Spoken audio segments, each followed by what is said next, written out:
I think we can all agree that school is pretty boring, but what if you were forced to stay there forever? No way out, no going home, and the only way to escape was to murder one of your classmates and get away with it. Yeah, this is Danganronpa Trigger Happy Havoc, and things were about to get a lot worse. The game begins with us getting accepted into Hope's Peak Academy, a school reserved for the absolute best of the best. There's athletes, martial artists, and even gamblers. Basically, if you're insanely talented, this is where you end up, which raises one very important question. How the hell did we get in here? Because unlike everyone else, we're about as ordinary as humanly possible. But luckily for us, Hope's Peak saves one spot every year for a random lottery winner, meaning somehow we've become the ultimate lucky student. We take our first steps into Hope's Peak Academy, immediately pass out, and eventually wake up alongside our new classmates. There's the ultimate martial artist, the ultimate baseball star, the ultimate affluent progeny. Oh boy, this guy is definitely rich. Then there's the ultimate pop sensation, the ultimate riding prodigy, the ultimate biker gang leader, the ultimate swimming pro, the ultimate moral compass, the ultimate fanfic creator, the ultimate programmer, the ultimate gambler, the ultimate clairvoyant, the ultimate fashionista, and then the ultimate question mark. After meeting our classmates, things seem pretty normal until the headmaster decides to introduce himself. And by the headmaster, I mean Monokuma. And if he had a title, I'd have to go with the ultimate despair headmaster. He tells us that escaping the school isn't an option unless we somehow manage to kill one of our classmates. Naturally, everyone starts tweaking, and honestly, I can't really blame them. But there was one student amongst the rest who just couldn't contain himself. I'm talking about Mondo Awada. While the rest of us were still trying to process what was happening, Mondo decided he had enough and charged straight at Monokuma. He grabbed the bear by the head and started threatening him. And for a second, I thought it actually worked. But then Monokuma started making this weird ticking sound. And well, we all know what was gonna happen, but Mondo might not be the brightest, so Kyoko advises him to throw it.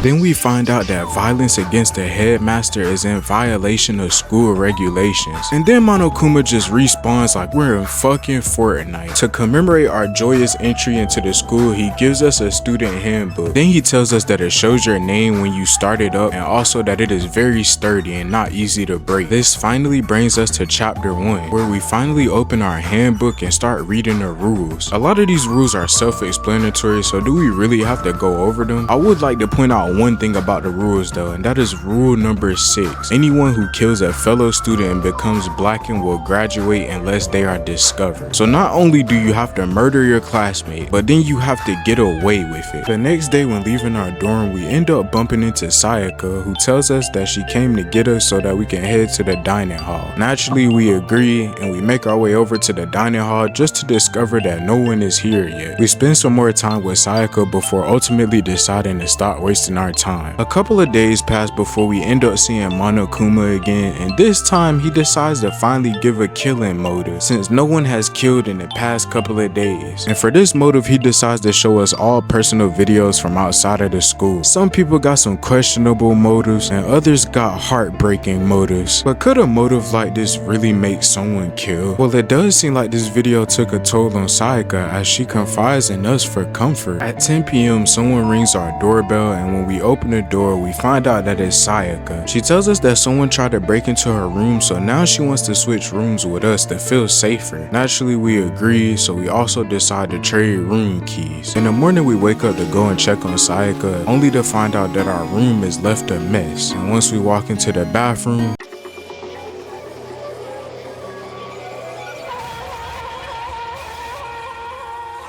well, I guess we're crossing one student off of the list.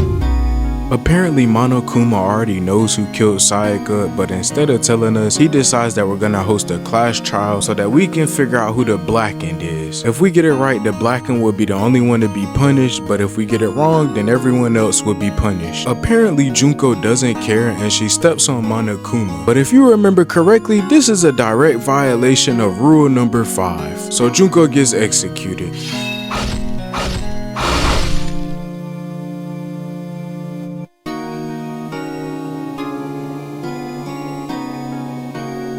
So unfortunately for Junko, she also meets her end, so we get to cross off another student. Now all that's left is to participate in a class trial. Currently there are 13 of us, and here's a basic explanation of the class trial. So if we can figure out who done it, then only they will receive the punishment, but if we don't, then we receive the punishment. Punishment equals execution, which means we die. And also, the killer is always one of us. Now let's have a quick recap of the trial. The culprit was invited to the victim's room, but shortly after arriving, the culprit realized that the victim wanted to kill them instead. In a desperate attempt to fend off the victim's attack, the culprit used the sword in my room to deflect the knife. All it took was one swing of the sword to immediately break the victim's wrist. Blocked into a corner, the victim used the bathroom tech that I told her about to go inside of the bathroom, and the culprit, realizing that he can't get in, used the toolkit from his room to finish the job off. Unfortunately for the culprit, the victim wrote his name on the wall in her own blood, and that was when her last amount of strength faded away. And with the job done, the culprit began cleaning up the evidence, starting with the lint roller in my room to eliminate any trace of his hair at the crime scene. Wouldn't matter if it was my hair because I live in the room. Afterwards, he made his way to the garbage room where he used Hero's crystal ball to turn on the incinerator, a job that could only be done by the ultimate baseball player. Now that the incinerator was on, the only thing left to do was to ball up his shirt and toss it inside. But what the idiot didn't realize is that a piece of his shirt fell off and he didn't burn the entire thing. And what person was responsible for all of this? 11037. I mean, Leon Kawada, the ultimate baseball star. And what does he have to say about this? I think I've heard enough, Your Honor. No. It's punishment time!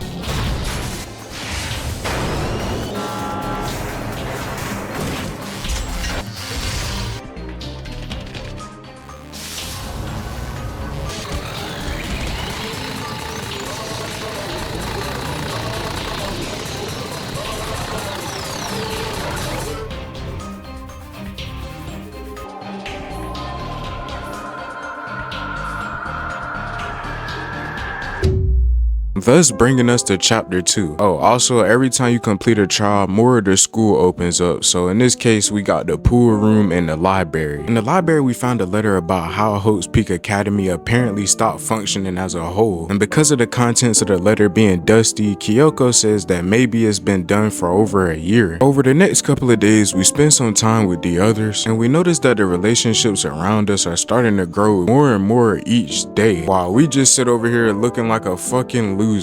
Eventually, Monokuma shows up, and this time the motive for killing is embarrassing memories and secrets about all of us inside of envelopes. And if no one kills in the next 24 hours, he's gonna reveal all of our secrets. And the next morning, we woke up to Fujisaki's lifeless body. We noticed that Fujisaki's body was suspended with the words bloodlust written in the background. While searching for clues with Byakuya, we find a file inside of the library about the killer genocide Jack. And now it's time for another trial. This time there are 11 of us, and there's no point in me explaining the rules as we already did so during the first trial. So let's go ahead and get right into the basics. Last night the victim was inside of the warehouse where he ended up meeting Celeste. Celeste pointed out that something was hanging out of their bag, and in a rush they quickly left the room, pushing the jersey down in their bag. The victim then made their way to the locker rooms and quickly buzzed themselves in. Once they got inside, they met up with the person that ended up killing them, but in reality they were supposed to train together because the victim asked the culprit to help him get stronger. But because the culprit couldn't contain his emotions, he got overwhelmed and let his jealousy overcome him. And using a dumbbell, he used it to crack open Fujisaki's head, leaving Fujisaki in a pool of her own blood. But because the murder wasn't planned, the culprit started panicking and did his best to clean up the crime scene. He started by rolling up the bloody carpet and then taking down the bloody poster. Afterwards, he picked up Fujisaki's body and carried it to the women's locker room. Maybe he did this so that no one would figure out that Fujisaki was a guy, or maybe he was just cleaning up after himself. Normally, the culprit wouldn't have been able to enter the women's locker room because he's a guy, but since you can take the dead students' handbooks, he probably used Sayaka's or Junko's to get inside. Once inside, he switched to posters on the wall so that no one would be able to tell that he committed a murder in the boys' locker room instead of the girls. But if this heinous crime wasn't bad enough, Byakuya couldn't stand the fact of just leaving it like it was. He started tampering with the evidence, making it seem like Genocide Jack committed the murder. But in reality, it never could have been Genocide Jack, because Genocide Jack only kills dudes and Genocide Jack only uses scissors. Yes, Fujisaki is a dude, but Genocide Jack would have never been able to know that until now. While Byakuya was doing this, the culprit made his way to the sauna so that he can dispose of Fujisaki's handbook, because the trick to breaking the handbook is to expose it to heat. So now that we know the culprit is not only a guy, but is someone that can withstand the heat of the sauna, which only leaves 2 people in mind. And who do we think could be capable of doing such heinous acts? How obvious do I have to make it? Mondo Owada. Here's my answer. Maybe he could have got away with it by blaming Byakuya if he just didn't straight up admit to it during the trial. Anyways, let's see what Mondo has to say for himself. Go ahead, Monokuma. Get it over with. Ask for the goddamn verdict. Well, you heard him, Your Honor. It's punishment time!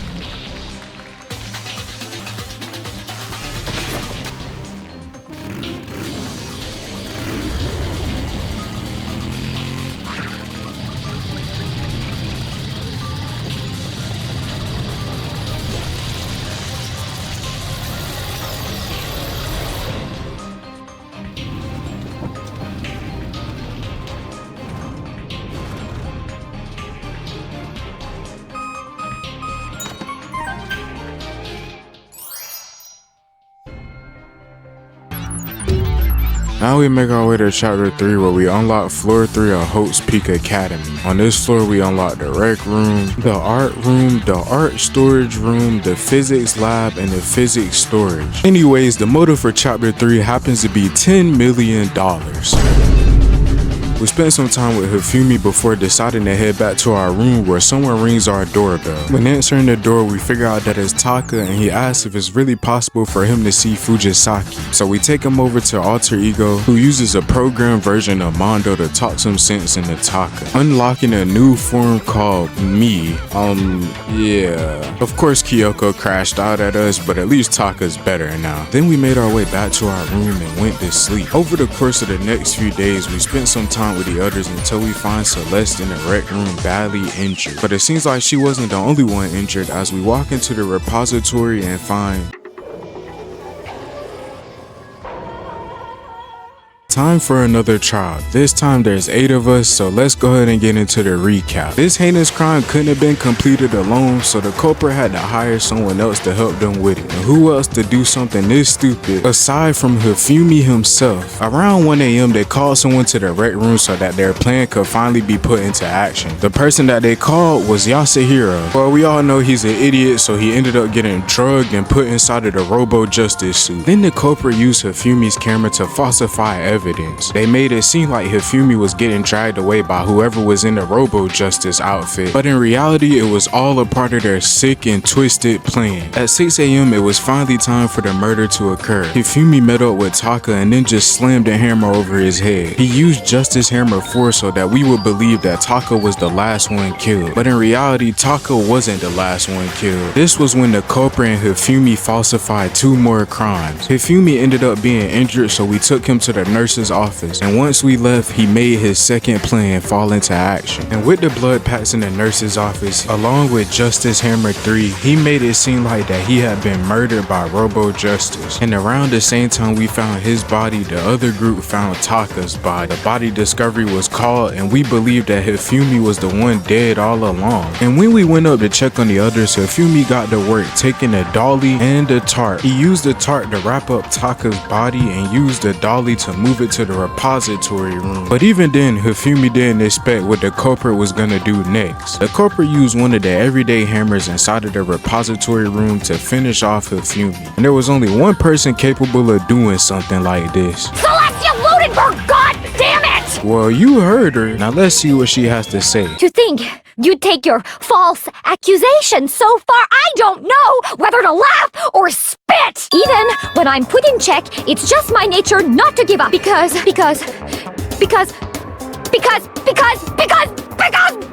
until the game's over, you never know what might happen! Well, I think this game is pretty much over, so fire it up, Your Honor. It's punishment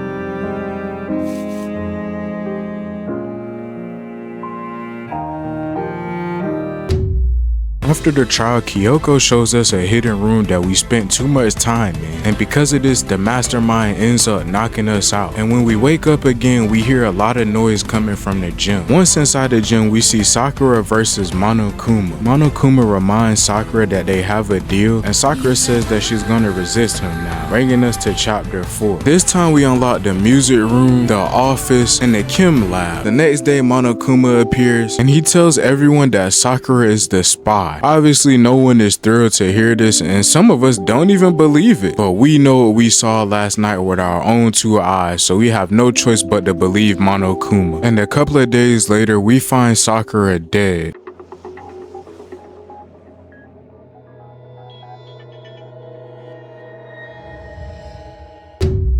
But the biggest mystery of all has to do with Sakura herself. Why is she smiling? Time for another trial, and this time we are 1 person short yet again. But I'm sure you're just as curious as I am on what happened. So let's go ahead and get into the recap. Last night, Sakura invited 3 people to the rec room: Hiro, Toko, and Byakuya. But one of them was so scared that they had to leave early to find a hiding spot. While sitting in the locker, they watched Sakura enter, and it was then that Hiro entered. Sakura offered him some candy, and completely misunderstanding the whole entire situation, Hiro takes one of the Monokuma bottles and slams it over Sakura's head. In a desperate attempt to cover his heinous acts, he wrote Toko's name in a magazine and made his grand escape. But he didn't know that Toko was in the locker the entire time. But the moment Hiro left, Toko got out and read the magazine. Eventually, Sakura ends up waking up and scaring Toko, causing her to transform into her other personality. And in a state of shock, she grabs one of the Monokuma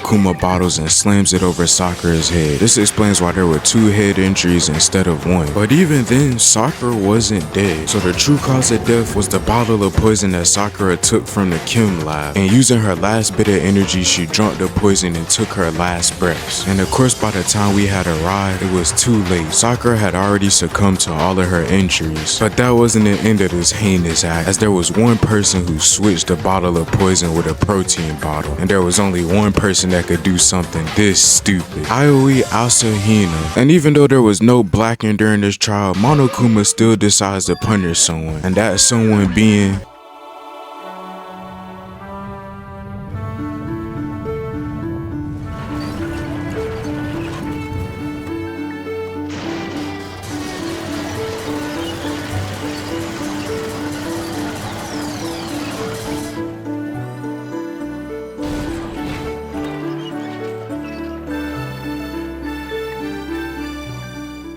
The next day, we wake up to Kyoko standing in our room. She tells us to meet her at the data center on the 4th floor. But when we get there, Monokuma tells us to head back to bed because even bears need to sleep. Kyoko then agrees and makes us leave. But on the way back, she secretly whispers something in our ear: Merkuro Ikusapa, the 16th student hiding somewhere in the school. This then brings us to chapter 5. The others are finally starting to get along, so I think Sakura got what she wanted all along. We finally decide to head up to the 5th floor, and on the 5th floor we unlock the dojo, a garden, and also a shed. We spend time with Kyoko, who says she stole something, a key from inside of the headmaster's room. When we question how she got in because it's locked, she says that Sakura opened it before, At night we start having some weird dreams about a big Monokuma, and then we wake up in the middle of the night because we have a fever, only to see someone standing over us with a knife. Then the person with the knife disappears and we see Kyoko? Yeah, bro, I definitely think we're on drugs. And the next day we find a group dismantling Monokuma in the gym. And then we all agree to break into the headmaster's room. But in order to do that, we need something to break open the door. We agree that maybe something in the shed can help. So we make our way over to the shed. But as soon as we step into the garden, we find someone else dead. Also, we notice that there's a mask on her head, so Toko says that she's gonna tear it off. But when Toko goes to tear it off, It exploded. It's clear that whoever did this crime doesn't want anyone to figure out who the dead body belongs to. While doing some investigation, we find a key on the ground beside the body, and we quickly determine that the key goes to the data center. And once we step inside, we notice a bunch of monitors. It looks like whoever's been in this room has been spying on us. Monokuma respawns again, and this time he tells us everything we've been doing has been live streamed to live television. Then he calls the body discovery meeting and says that a class trial will begin. Time for another trial, but this time I do it a bit differently since there's really no recap for this trial. Real quick, before this video continues, I like to take this time to ask you to please drop a like and subscribe. These videos take a long time to make, so any support is greatly appreciated. Thank you. Now let's go ahead and get right back into the trial. Throughout the trial, Kyoko kept trying to pin the crime on me, and eventually we come to the understanding that Kyoko knows something that we don't. So instead of calling her out for her bullshit, we happily take the fall and get executed. It's punishment time!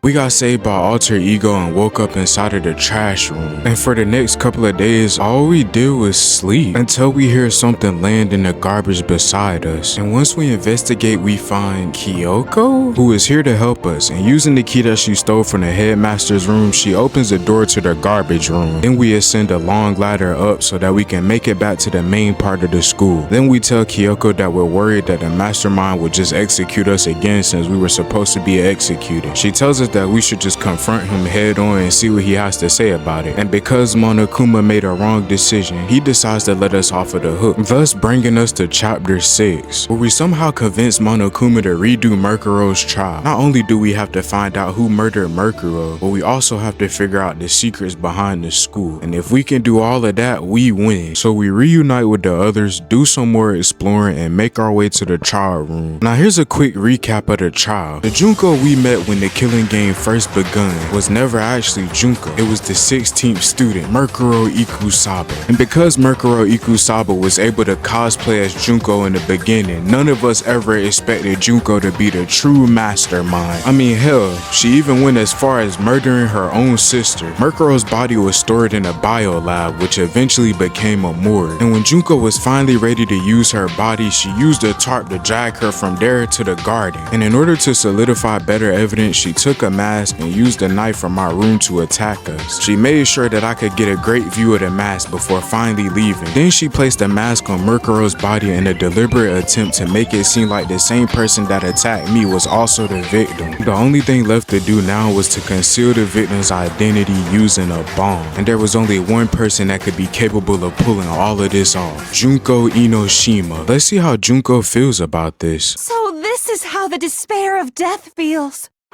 It's so wonderful! Even a tenth of this despair, even 100th. I want every last soul on this planet to taste such despair. I want the entire world to die with that despair in its mouth. Alright, Your Honor, pack this horny fuck up, bro. Let's give it everything we've got. It's punishment time!